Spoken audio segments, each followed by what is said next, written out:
is March 23rd, 2025, and you are still alive. Welcome to the Revolution YouTube channel and podcast. Please don't forget to like and subscribe. Leave us a review on Spotify. 5 stars, please. Tell everybody how much you love it. Let people know what we're doing here. Share and share alike, and let people know that revolution is dynamite. Yeah, I got a little red mark on my nose. I got a little messing with pores. Anyhow, tune in, turn on, drop out. All right. So, good morning, everyone. Hello, hippie Christian. I really wanted to continue the Galatians study this week, but I couldn't. And I really wrestled with it. I really wrestled. Because I love grace. I love being the grace guy. I love being the punk rock grace guy, or looks like I'm slowly turning into a radical. But I have this pesky. Good morning, Linda and Chuck. I have a really pesky conscience that will not allow me to sleep at times.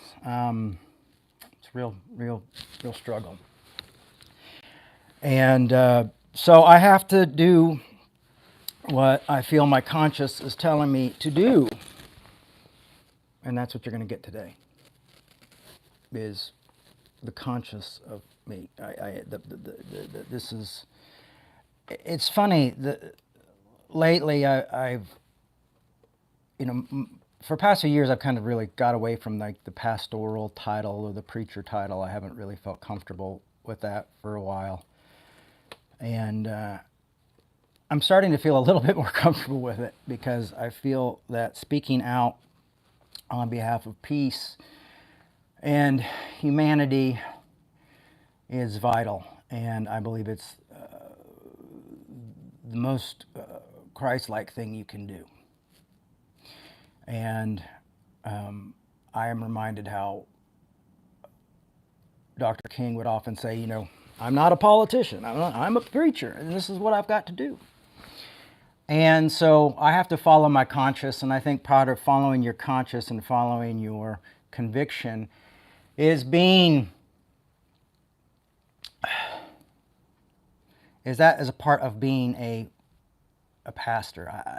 The word preacher, I don't know. I feel like I found a word I'm really comfortable with yet. Because I like to be the grace guy whose best friend is a philosopher, and so I'm able to do philosophy, a little bit of philosophy, a little bit of grace, a little bit of punk rock. But man,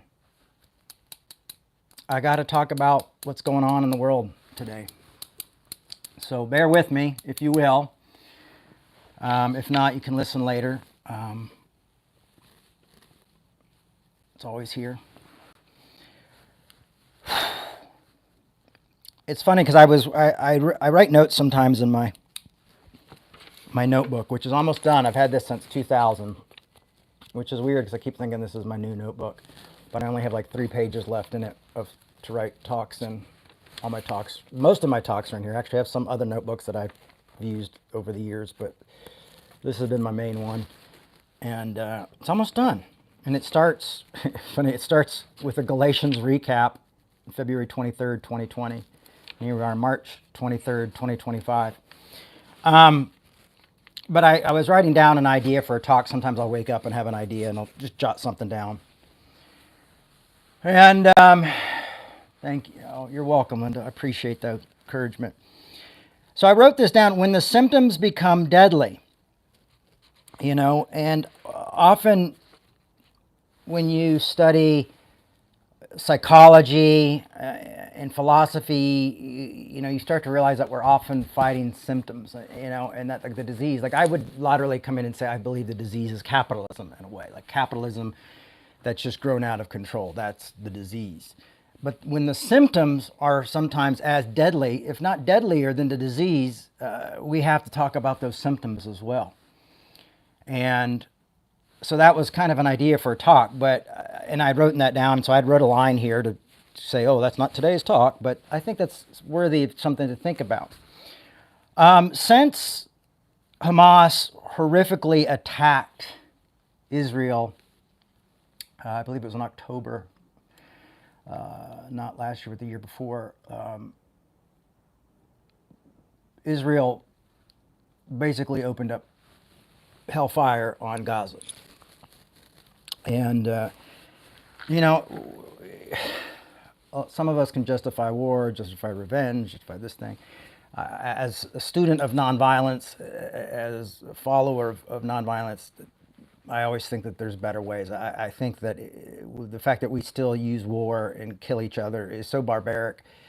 And I think we've gotten beyond that, but it's wild, the people who argue with me, the exact opposite, constantly justifying war.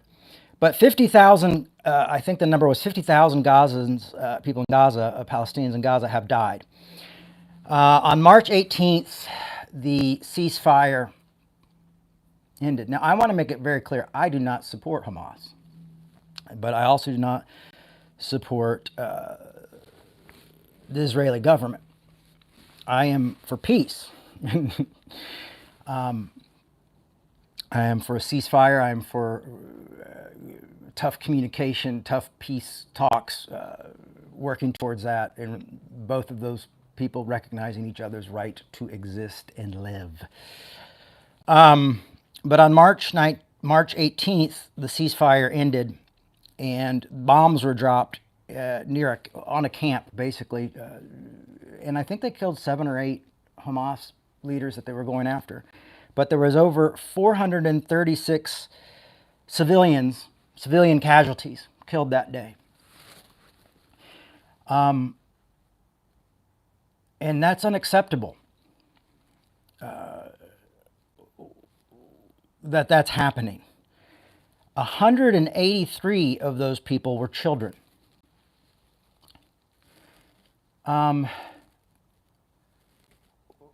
Something happens when we cease to see children's vitality, importance to the future and to the world.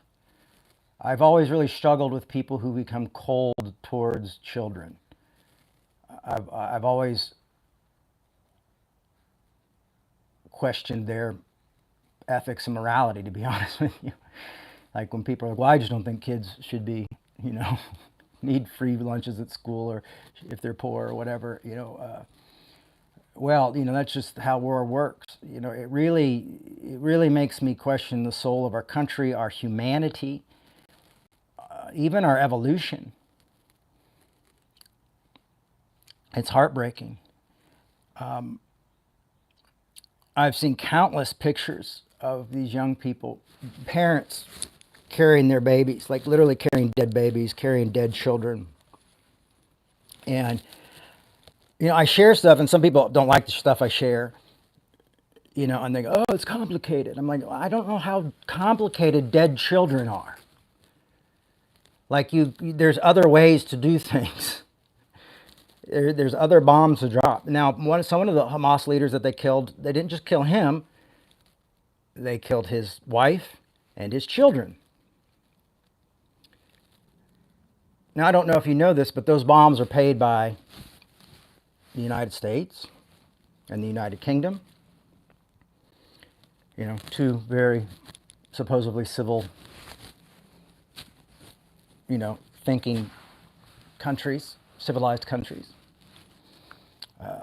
paying for these bombs. I've been watching this show about the Troubles, and the name escapes me right now. It's something about what we don't say or something like that. It's based off of a book. One of the issues that the IRA was, why the IRA killed, they killed so many innocent people, killed their own people quite often, And the reason was that because they used bombs and machine guns, but mostly bombs. And bombs are very messy. And you can't control bombs, and you can't control explosions, and you can't control. And I'm not even calling for just war, but I'm just saying just war would be nice at this point. To be honest with you, I prefer no war. But these bombs kill children. Bombs kill people. Bombs kill innocent folks. And the fact that we think that is acceptable and that our media thinks that it's acceptable really tells me that the soul of America is in trouble. I've had to shut down a lot of the comments on my Facebook page due to people just being, just so I don't argue with the people, to be honest with you, just so I don't argue with what I feel is ignorance and injustice. But the other day I put something up about how I felt about March 18th and this devastating loss of children. And innocent people. I don't know why the children really focus because I'm a dad. I have two kids. I have a 7-year-old and a 9-year-old, and I think about them constantly. And then I see all these poor little children and all this horrific things happening. And so I talked about that, and I had two people go out of their way to tell me that basically, well, Jay, it's complicated, you don't understand, and then started to tell me things that Palestinians had done to Israelis.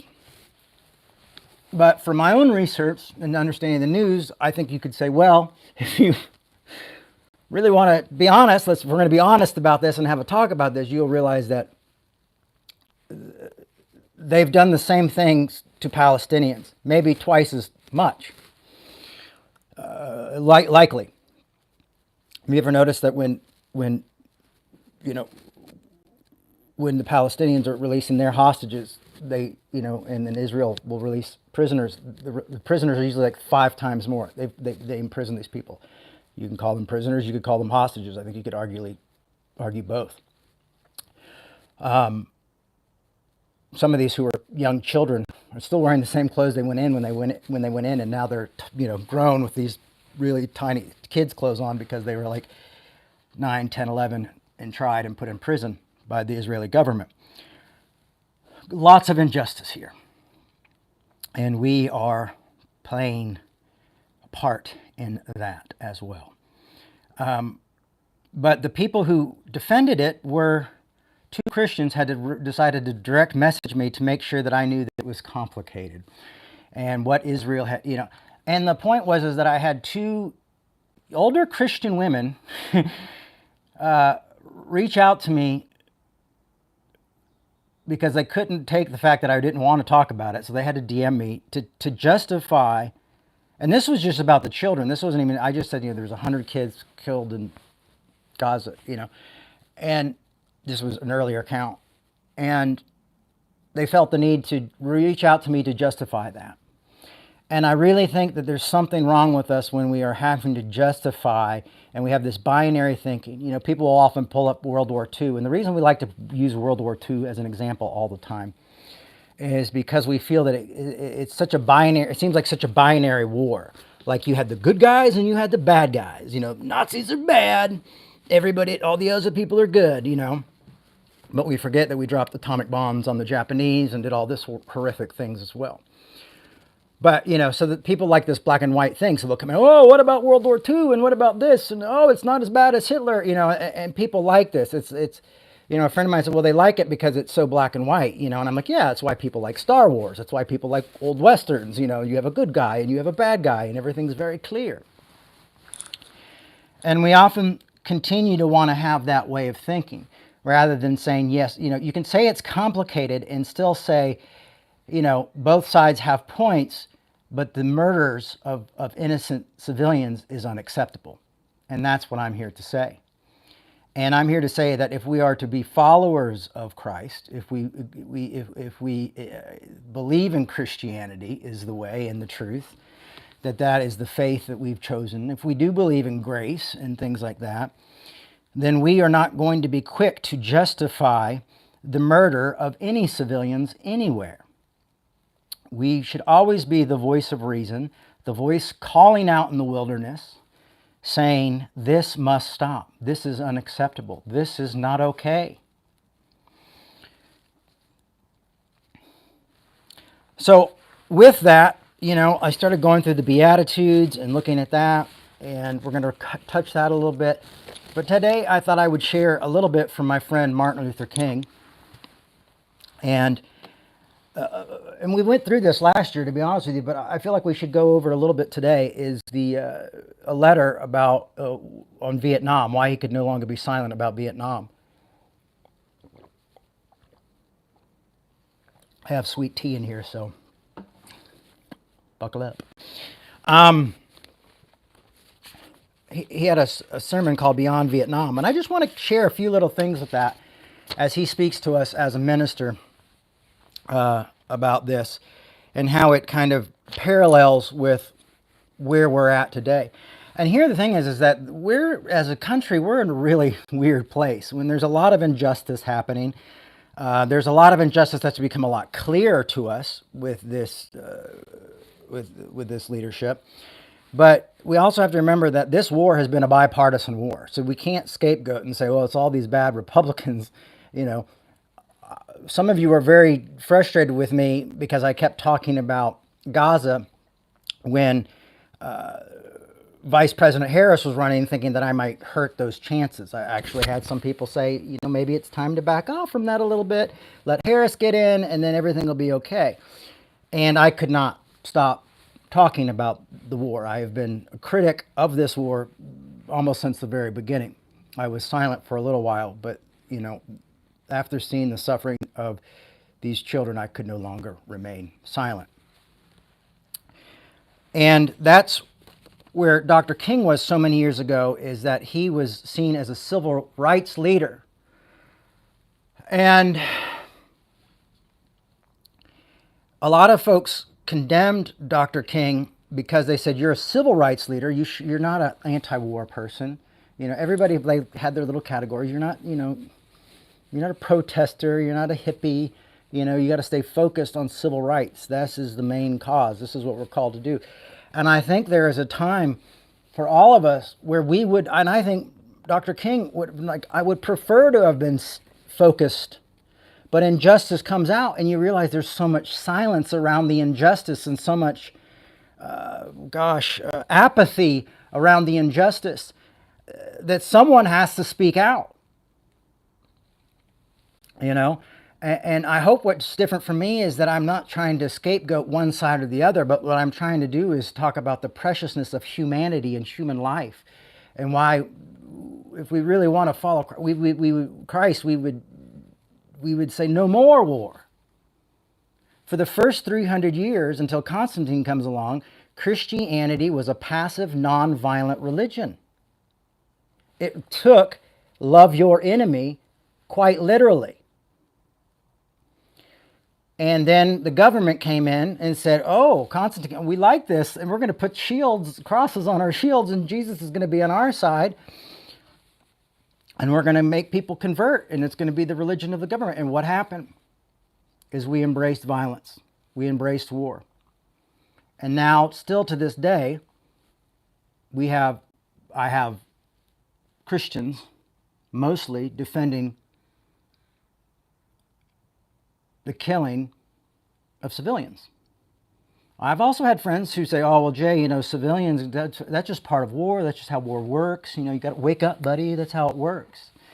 And okay, well, I find that unacceptable. So I will say that, and when I die, you can say, oh, poor Jay, he was just a dreamer. I don't care, because I have to say this. I have to communicate this.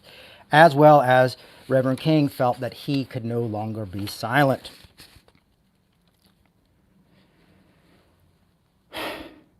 So like I said, I'd rather be focusing on grace, but this injustice has to be talked about.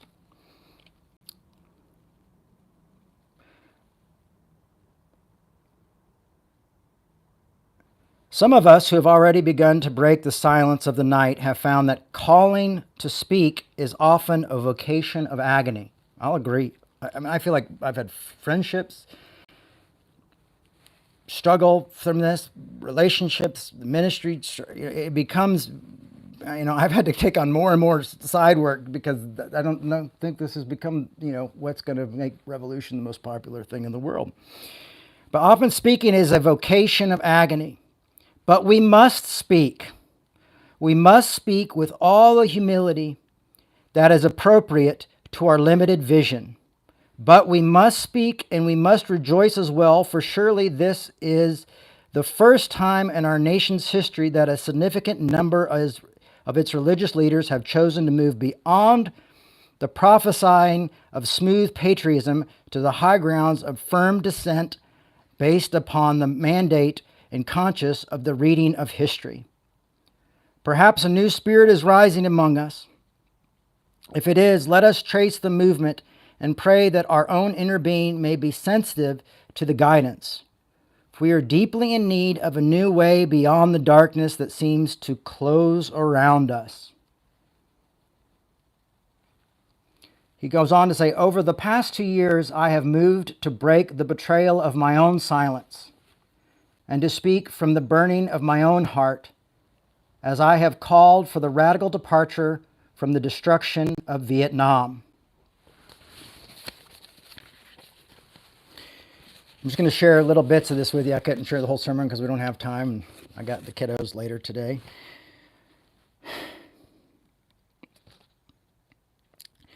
I wrote a note here that says why I keep talking as well. But here it says, what about Vietnam? They asked.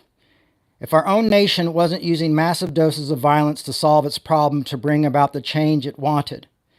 The question hit home. I knew that I could never again raise my voice against the violence of the oppressed in the ghettos without having first spoken clearly to the great purveyor of violence in this world today, my own government.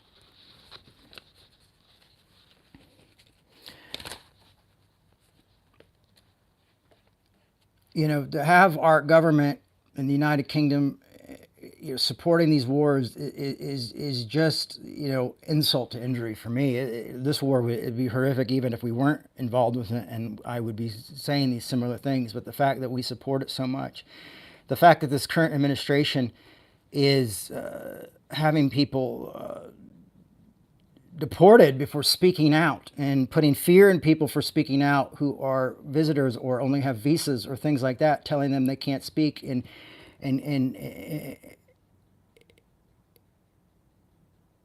trampling on their free speech is horrific. We're in a horrific time. And I know a lot of you, I know some of you listening now supported this Donald Trump, and some of you are Republicans. Probably most of you aren't, but some of you are. And this is a time for you to be speaking out.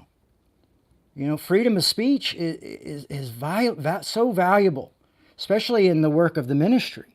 We must be able to speak out. We must be able to speak against injustice. And our whole job is to encourage people. Now we're at a point where I'm like, well, I can't encourage my brothers and sisters who are from other countries to speak out because it could put them in danger. What a horrific time in history.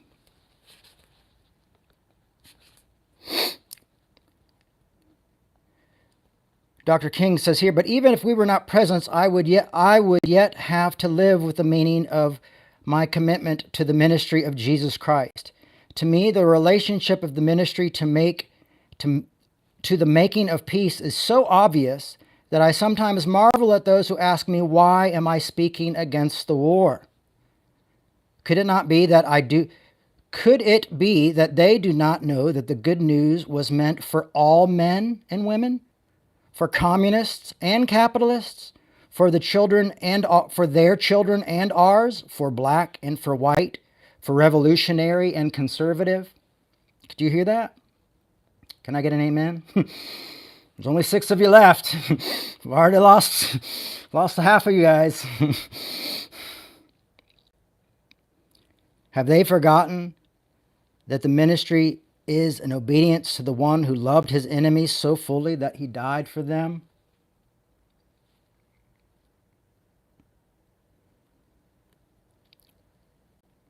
Can I threaten those with death, or must I not share with them my life? Finally, I tried to explain for you and for myself the road that leads from Montgomery to this place. I would have offered all that was most valid if I simply said that I must true to my convictions that I share with all men calling to be the son of the living God beyond the calling of race or nation or creed in this vocation of sonship and brotherhood, because I believe that the Father is deeply concerned, especially for his suffering and helpless, outcast children. I come tonight to speak for them. And I feel that that's what we're called to do, is to speak for the children of this world. That we are to be a brotherhood and a sisterhood of the world, of humanity. You know, I can't understand how you love your country, but you can't see the need for children in other countries to live. I can't see how you can say you love your country and not see the need for poor children to be able to have meals at school. And not say, well, we should give them 3 meals at school just in case they need it. If they need it, let's find out and let's meet that need. Like, to me, that's being patriotic. Being patriotic isn't going like, well, I want to pay lower taxes and screw everybody else. That's selfish. It's not being a part of a community.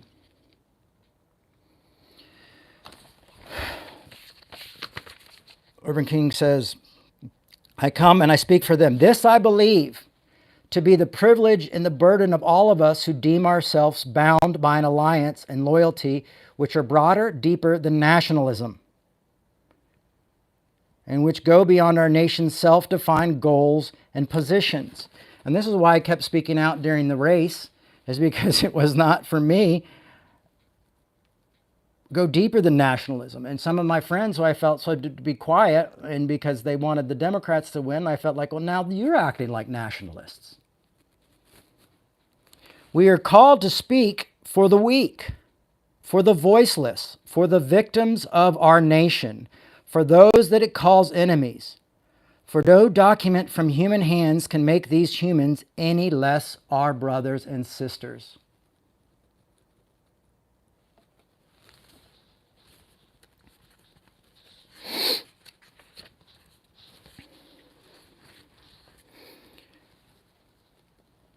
Here's the true meaning of value of compassion and nonviolence, when it helps us to see that the enemy's point of view, to hear their questions, to know an assessment of ourselves. For from his views, we may indeed see the basic weakness of our own condition. This reminds me a lot of Pete Rollins' work. And if we are mature, we may learn to grow and profit from the wisdom of the brothers who we are called the opposition. And I love that. I love learning from the opposition. I love learning from that. That's why we have that sticker, and that's why we have that thing where we say argue well, disagree well. We talk about grace is anarchy. All these ideas of trying to bring people together and have tough conversations, is that we will actually learn from one another. It's not like going, well, let's have tough conversations and so we can put those guys straight. You know, sometimes it feels that way, I'm sure. Sometimes I'm probably thinking that way. But what you need to do is, how do they see me? Pete said that they used to have this group, and I think it was like the Last Supper or something, and they would get together and they would get someone from an opposing viewpoint of them to be the key speaker, and they'd have like 12 people together. And they would have that speaker be the person to come and tell them how I see what you're doing through my eyes, how I feel about you. So you learn how you're seen and you learn from that.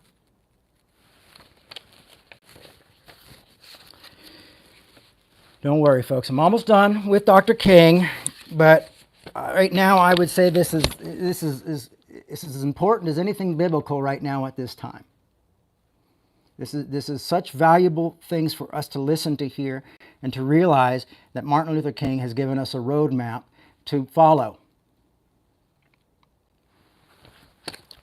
Now, I'm going to also show you what Jesus had to say about this stuff as well just in a minute, but let's try to wrap this up. Every nation must now develop an overriding loyalty to mankind. Now, this is King's dream. This is King saying this is what we need to do. This is King's reason for speaking out against war. And it so resonates with my heart why I speak out about the horrificness that's happening in Gaza and the bombs that are dropping on people.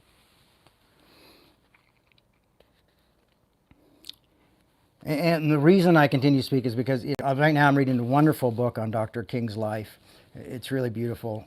I'll share it with you guys soon, and I'll do a new book recommendation soon because I'm reading a few different books right now that I'm really excited about. I'm also reading one on ADHD. I think I might be ADHD. What? Yeah. Okay. That was a joke. The book's not the little thing. Every nation must now develop an overriding loyalty. Now listen to this. If we can get this, folks, if we can get this and put this in our conversation and we can listen well, we can argue well, and we can put this type of thing in our words, these might give us the ability to speak. And that's what I love about King is sometimes I just go there because I'm just lost for words. I'm lost for the right things to say, and I go, I feel this way, but how do I communicate it with others? So I go back over history and look at the great folks and great people who've said these things in the past to see, oh yeah, that's a great way to word it. Sometimes I get it from music, sometimes I get it from sermons. Every nation must now develop an overriding loyalty to mankind as a whole in order to preserve the best in their individual society.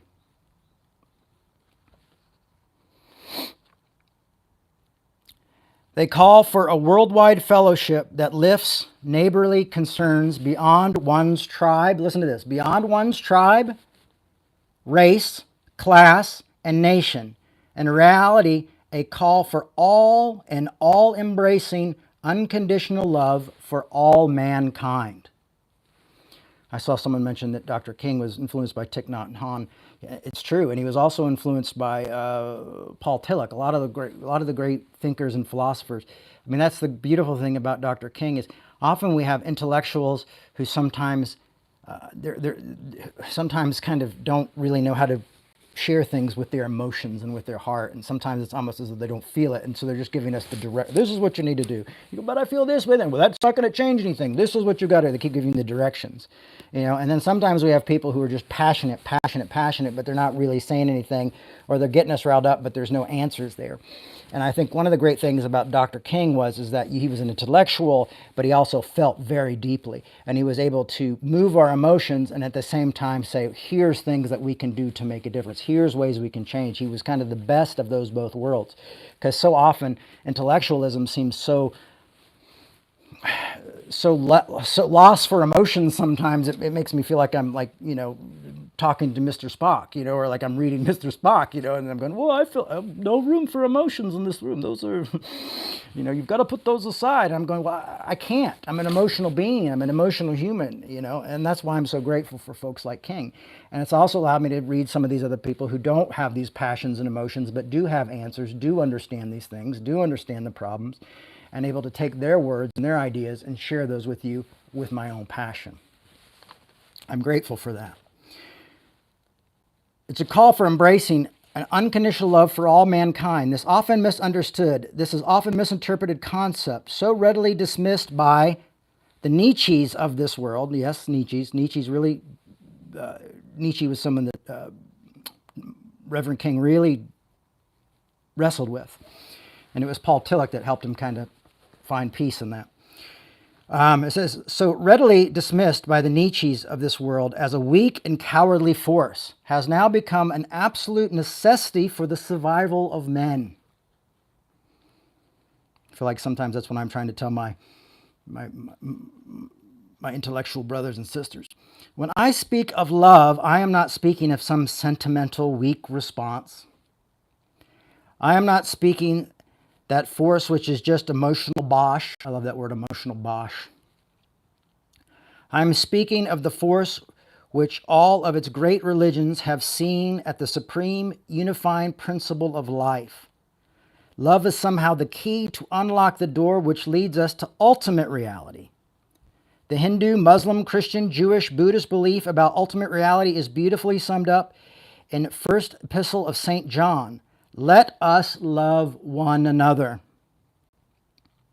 Yes, for love is God. Yes. And everyone that loveth is born of God and knoweth God. He that loveth not knoweth not God, for God is love. If we love one another, God dwelleth in us, and his love is perfected in us. Let us hope that the Spirit will become the order of the day. Paul Tillich would argue that even folks who love and have no Christ are often more Christian than those who are Christians and do not love. He would say because they lack God. God. We can no longer afford to worship the God of hate or bow before the altar of retaliation. And so right now I see so many Christians bowing at the altar of retaliation, or so many folks saying, it's complicated. What can we do? It's complicated. You don't understand. Oh, there's so much history there. And I'm saying we can't bow before those altars of compromise, of complication, or retaliation, especially retaliation that leaves 183 innocent young children dead in pieces, that leaves 436 in one day dead and in pieces, innocent people, in order to kill 7 or 8 combatants. A war that has lasted and killed over 50,000 human beings, a lot of them just men, women, and children who are just trying to live their lives and want to be home. And yet we defend this and say we're followers of Christ. We say we are those who preach the word of love your enemies, but somehow we think war trumps love. War trumps our faith. And we have just war, and we justify war, and we justify the murder of innocent victims and innocent human beings by saying, well, it's war and it's complicated and it's retaliation, so we must not speak against it. And to me, that is horrific. That silence is horrific.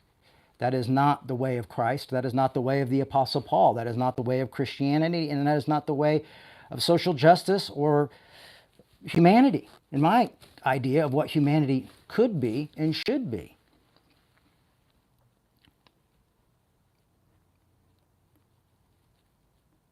Sorry, I'm just getting back to my place. Yes, that we were just reading John.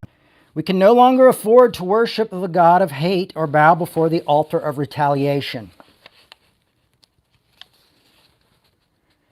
The ocean of histories are made of turbulent by ever-rising tides of hate. History is cluttered with the wreckage of nation and individuals that pursued the self-defeating path of hate. As Arnold Toynbee says, love is the ultimate force that makes for the saving choice of life, and good again demanding choice of good, and good against the damning choice of death and evil. Therefore, the first hope in our inventory must be the hope that love is going to have the last word.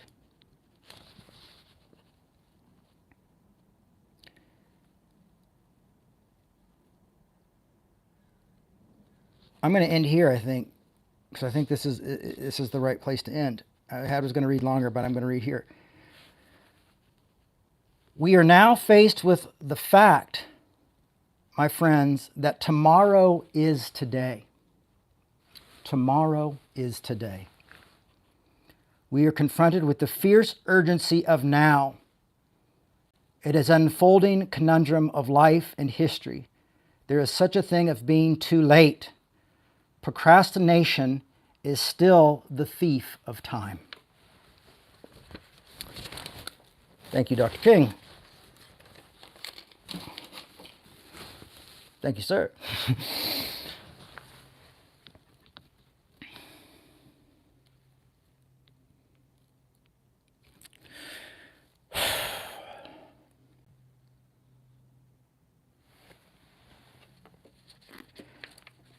It's strange to me how we often see leaders in the church and Christianity and almost some ways how they feel like almost manipulative of Israel, of like, well, that's if we get the red calf, Jesus will return. It seems like this crazy thing that's just been put in their head. Well, that's where Jesus is from, so everything goes there, you know. And it's strange how our minds work that way.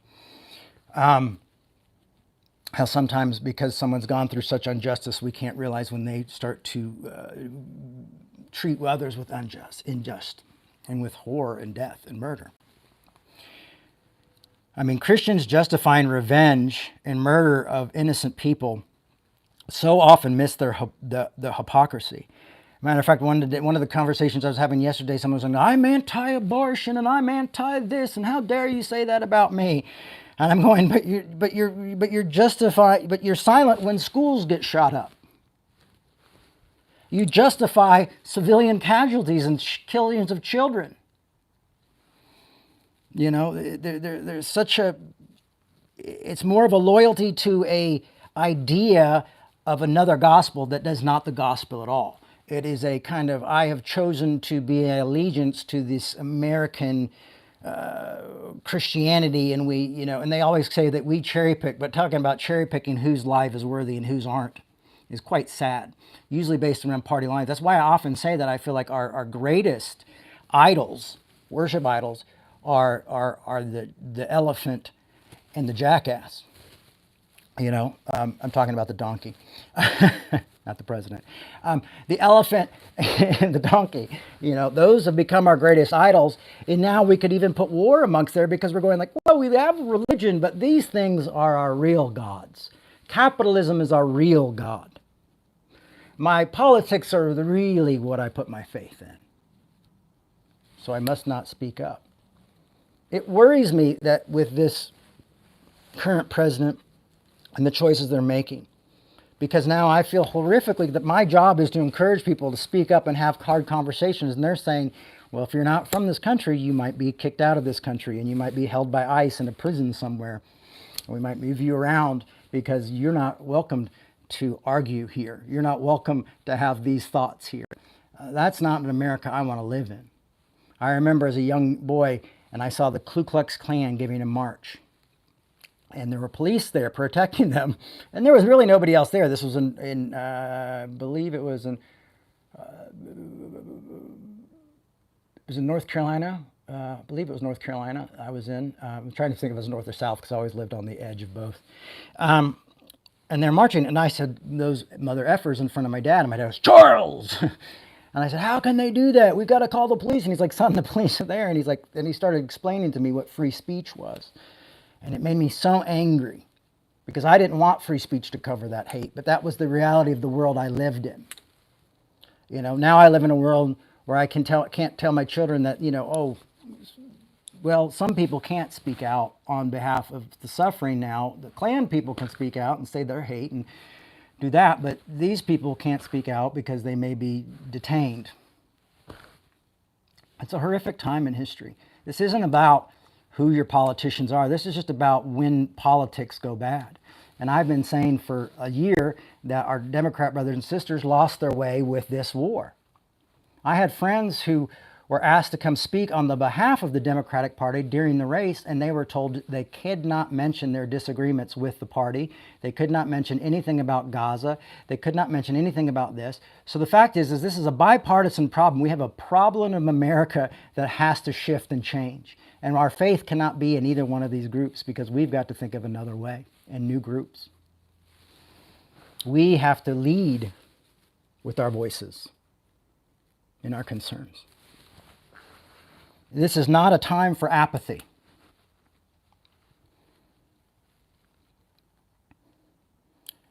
So justifying civilian casualties is not okay. People saying, oh, Jay, you don't understand the reality of war. That's not okay to me anymore. Okay? Oh, it's complicated. No, it's not okay. Oh, Jay, there's a long religious history, thousands of years. It's not okay. Though it's not okay. That doesn't justify this murder of my children's children, of my brothers and sisters' children, of my little brothers and sisters who live in the Middle East. This does not justify that. Or in the Congo, we don't even see that. We don't even barely talk about the Congo and the horrors that are happening there. We have innocent young people dying all over by bombs and war, and yet we're distracted by Teslas and gossips and all the strange, bizarre things that's happening in this country. But I don't think we can change those things unless we see what's really matter. If we can focus on what really matters in people's lives. You know, also my focus is people getting livable wages.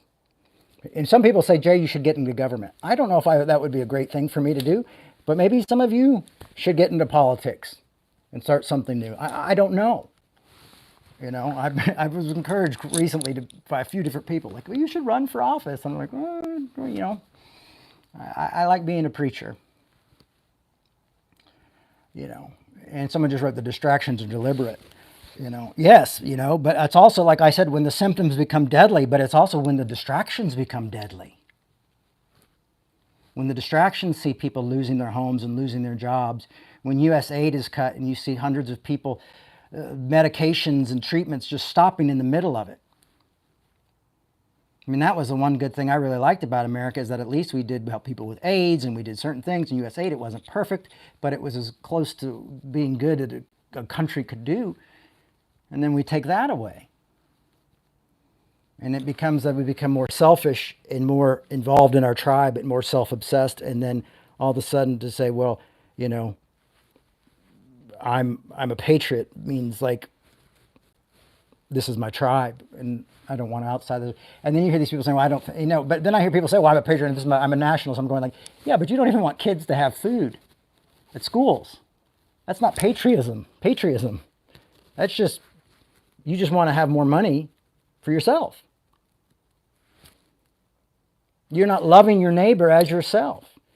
Or obviously you've said politics are more important and my financial bottom line is more important than my following of Christ and the following of Jesus and seeing God.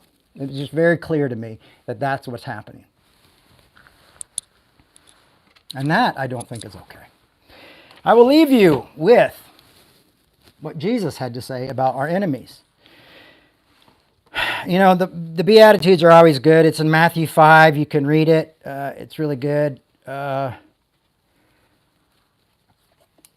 a lot of stuff in there. There's stuff about divorce. I'm divorced twice, so you can even nail me in there if you want. So you can be like, oh, it's so progressive and so woke, but then you get to be like, oh, but then you got preachers like Jay Baker who's been divorced twice.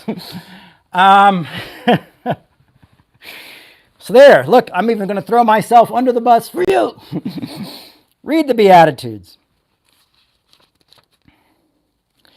But just for time's sake, we'll do Matthew 5:9 says, blessed are the peacemakers, for they will be called children of God. If you jump over to Matthew 5:20, it goes, you have heard it was said to those ancient times, you shall not murder. Whoever murders shall be liable into judgment. But I say to you, if you are angry with a brother and sister, you will be liable to judgment.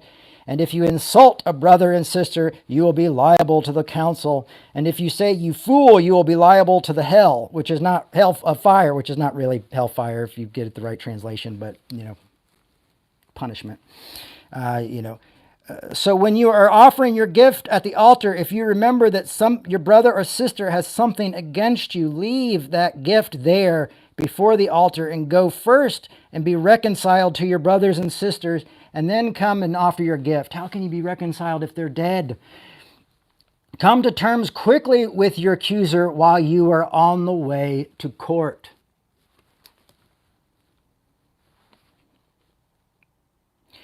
Jumping down to Matthew 5:38. You have heard that it was said, an eye for an eye and a tooth for a tooth. But I say to you, do not resist the evildoer. But if anyone strikes you on the right cheek, turn the other cheek also. You could get into all the different explanations behind that. But it's almost like what King was saying is like, listen to your enemy, talk to them, learn from them, to those who you see as adversaries. So you can look at that in that kind of way as well. But I love this eye for an eye thing. He said, that's not the way. And was it? It's been given to so many different people. I think Gandhi's usually given it to an eye for an eye leaves the whole world blind. But so many people that I speak to will justify, well, look what happened here. And they're always saying, well, these bad things happened, and so it must make these bad things okay. Or, well, look when we dropped all the bombs because we had to, in Germany, you wouldn't want all those people dead? No, I wouldn't want all the innocent German people dead. Still don't want them dead, and it doesn't make it any easier that there's 400 and something, what was the number I gave you guys? It was 436 people dead now. Those deaths don't justify these deaths. That does not make any logical sense to me.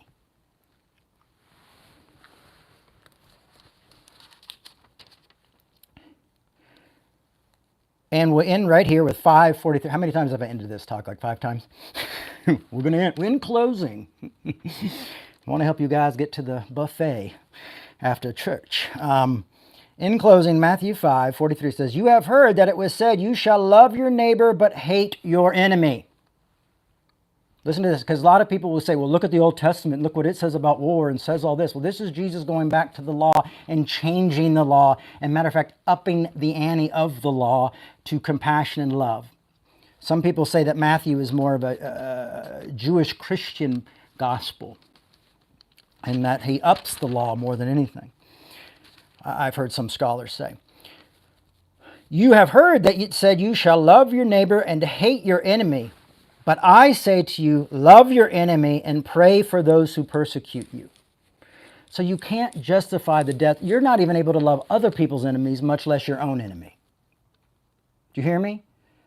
You're not much, oh, well, Jesus walked around Israel, so I can't love those people dying. And then they'll start telling me all the suffering that happens in Israel, as though somehow Israel babies are more valuable than Palestinian babies. And I'll tell you what, both babies are equally as important. What worries me about, ceasefire is that I know that Hamas would probably do the same things to Israeli children, and that's not what we want. But unfortunately, with a war like this, Hamas is going to have a lot of people willing to join them because they see their families being killed by this group, and they're going to be like, well, I want to defend my family. I want to do this. War just creates more war and more anger and more conflict. That's why we must cry out for a ceasefire and a peace process. That's why it's such a miracle when you see what John Hume did in just 30 years with the Civil War in Northern Ireland. But I say to you, love your enemies. I pray for those who persecute you, so that you may be children of your Father in heaven. For he makes the sun rise on the evil and on the good, and sends rain on the righteous and the unrighteous. For if you love those who love you, what reward do you have? Do not even tax collectors do the same? I feel like tax collectors have kind of always had the same kind of reputation, eh? They were really tough back then. And then Jesus then goes over to Matthew and goes, "This Matthew, come be my disciple." So Jesus has a low opinion of them, and then yet says, I'm going to use Matthew. I love that. For if you love those who love you, what reward do you have? Do not even the tax collectors do the same? I often hear people say they're Muslims, Jay, and they hate Christians and they want to kill us all. I mean, this is how they say this is okay.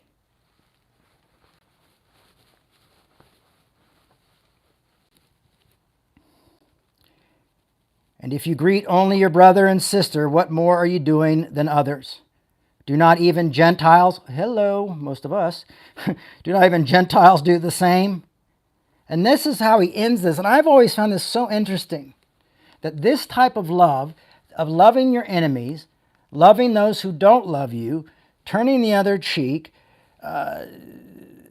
not being like everyone else. He goes, this is how you be perfect, therefore you are as your heavenly Father is perfect. This is, and that really is complete. To be complete is to love your enemies. To be complete is to not to want to see your enemies die, much less innocent bystanders, innocent casualties, innocent children and men and women. So not only do you not want to see them die, you do not want to see the Hamas die, you do not want to see the Israeli army die, you want to see them having peace and finding a way to change and recognize each other as worthy of living. And we cannot remain silent on this. I know it can be confusing at times. I know it can be tough to talk about, but we must.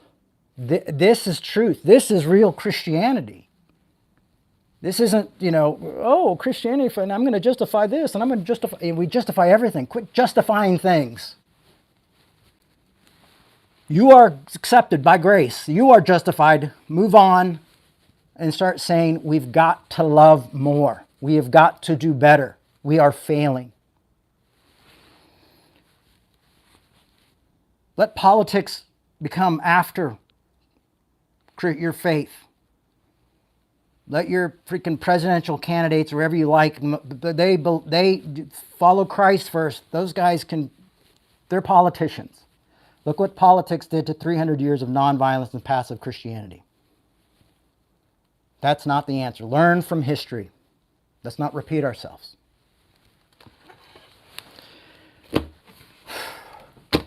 Well, folks,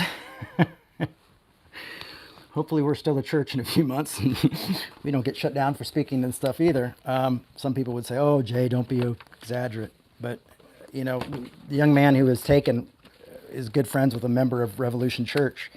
The first young man that was taken by ICE for speaking out, who had the visa, is a good friend of one of our church members who's been a part of Revolution since New York. And he was like sending me pictures with him and his wife at dinner just a few weeks ago.